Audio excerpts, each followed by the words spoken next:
Just అలా evening ఒక చిన్న స్ట్రోల్ లాగా బయటికి వెళ్ళాము.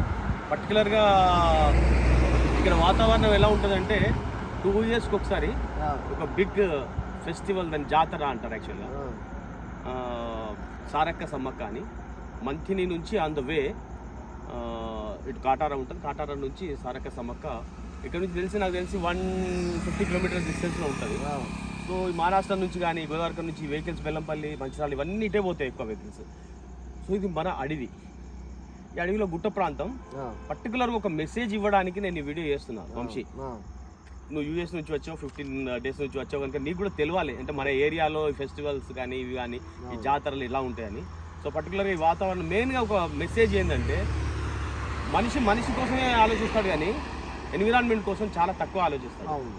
మెయిన్గా నేను అబ్జర్వ్ చేసింది ఏంటంటే వంశీ, యాక్చువల్గా ఈ రూట్లో వెళ్ళినప్పుడు పర్టికులర్గా ఈ ట్రావెలింగ్ చేసే వాళ్ళు ఏం చేస్తారంటే వాళ్ళకు ఎనిమల్స్ మీద లవ్ ఉంటుంది, అందరికి లేదని నేను చెప్పడానికి లేదు. బట్ ఆ లవ్లో కొంచెం మూర్ఖత్వం కూడా ఉంటుంది. ఏంటంటే ఫర్ ఎగ్జాంపుల్ పల్లీలో, అరటిపండ్లో ఇలాంటివి తీసుకువస్తారు కదా, అవి తీసుకువచ్చి వాళ్ళు కార్లో పోకుండా జస్ట్ రోడ్డు పైన డ్రాప్ చేస్తారు. చేసుడితో ఏమవుతుందంటే ఆ కోతులన్నీ పాపం వాటికి ఏం తెలుసు చెప్పు, అవి తీసుకోవడానికి వస్తాయి. అవి పల్లీలు అయితే ఏరుకొని తింటుంటాయి. ఆ ఏరుకొని తినే టైం లోపల ఇంకొక వెహికల్ ఫాస్ట్గా వచ్చి డాష్ ఇచ్చి చంపిన సందర్భాలు చాలా చాలా చాలా ఉన్నాయి. చాలా చూసి యాక్చువల్గా అయితే రోడ్ సైడ్ అన్నది కరెక్ట్. మెసేజ్ పర్టికులర్గా ఈ మెసేజ్ ఇవ్వడానికే నేను ఈ వీడియో చేస్తున్న క్లిప్. పర్టికులర్గా ఎవరైతే ఈ జాతర టైంలో కాకుండా వట్టెప్పుడు కూడా వెళ్ళినా కూడా మంకీస్ ఎక్కడ కనిపిస్తే వాటికి ఏమన్నా వెయ్యాలి అనిపిస్తే మాత్రం కొంచెం రోడ్డుకు దూరంగా అటు వేస్తే కనుక అవి అక్కడ ఎంజాయ్ చేస్తే ఎన్విరాన్మెంట్లో వాటికి ఆహారం దొరుకుతుంది. మీరు కూడా వాటికి యానిమల్ ఫెటాలిటీస్ తగ్గిపోతుంది. సో మనం చూస్తాం జనరల్గా ఆన్ రోడ్ వెళ్తున్నప్పుడు ఎనిమల్ యాక్సిడెంట్లో చనిపోవడం.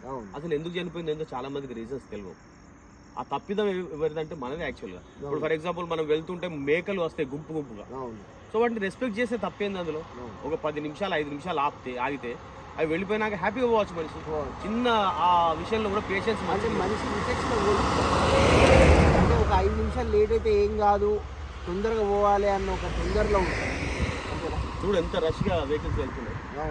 సో మెయిన్గా చెప్పాలంటే ఈ రూట్లో వెహికల్స్ ఎక్కువ పోతే కనుక కొంచెం స్పీడ్ కంట్రోల్ కూడా మెయింటైన్ చేయాలి. ఎందుకంటే లాస్ట్ టైం జాతర జరిగినప్పుడు నాకు తెలుసు వంశీ, ఈ రోడ్లో బిగ్ యాక్సిడెంట్స్ అయినాయి 2-3 ఫ్యామిలీలే లేచిపోయింది.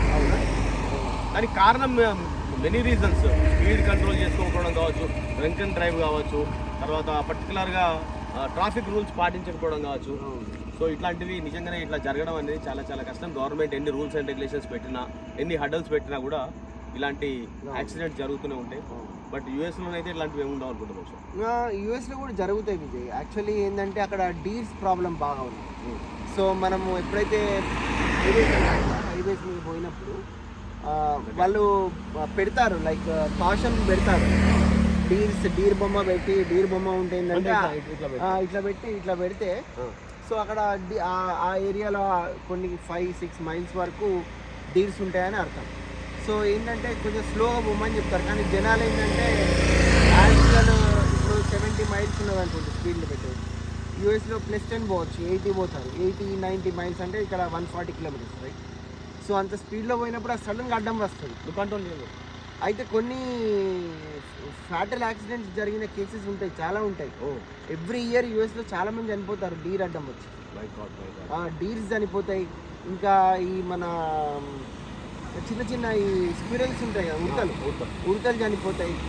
సో అక్కడ కూడా మనం అప్పుడప్పుడు రోడ్డు పక్కన సైడ్కు వాటి కళేబరాలు కనబడితే, డీర్వి బాడీస్ కనబడితే బాధ అవుతుంది.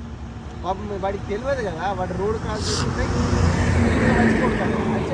స్లో కూడా పోరు, ఎందుకంటే అందరు తొందరలో ఉంటారు. సో పోవాలంటే దాంతో ఆ సింబల్ పెట్టిన పెద్ద అదేం కూడా హెల్ప్ చేసినట్టు. ఇది చాలా చాలా ఇంపార్టెంట్. ఎందుకంటే ట్రాఫిక్ రూల్స్లో మన ఇండియాలో ప్రతి చోట కూడా ఇప్పుడు బ్రోకెన్ లైన్స్ ఉంటాయి, స్ట్రేట్ లైన్స్ ఉంటాయి. స్ట్రేట్ లైన్ మీద కూడా సర్పాస్ చేయద్దు, యాక్చువల్గా చేస్తారు వాళ్ళు. బ్రోకెన్ లైన్ దగ్గర నువ్వు ఇది పాటించరు. తర్వాత ఇంకోటి మన కరువు వచ్చినప్పుడు అక్కడ ఒక సింబల్ ఉంటుంది, ట్రాఫిక్ సింబల్, దాన్ని ఎవరు చూడరు. స్పీడ్ బ్రేకర్ దగ్గర కూడా ఒక సింబల్. ప్రతి రోడ్ లో కూడా ఇండియాలో కూడా చాలా చాలా డెవలప్ చేశారు. బట్ డ్రైవింగ్ చేసేటప్పుడు అక్కడ స్పీడ్ బ్రేకర్ ఉన్నది, అక్కడ వచ్చింది, దాన్ని ఎవరు అబ్జర్వ్ చేయరు. అదే స్పీడ్ లో వెళ్ళిపోతుంది, అదే స్పీడ్ లో పోతారు. అక్కడ స్పీడ్ బ్రేకర్ ఉన్నది తెలియదు, అక్కడ కంట్రోల్ చేసుకోవాలి. అది యాక్సిడెంటల్ ప్లేస్ అని కూడా రాస్తారు, అయినా కూడా దాన్ని తెలియదు. పర్సనల్ గా నాకు కూడా ఒక డీల్స్ ఎక్స్పీరియన్స్ అయింది. ఏంటంటే నేను రెసిడెన్షియల్ ఏరియా నుంచి వస్తున్నా మా ఇంటి దగ్గర.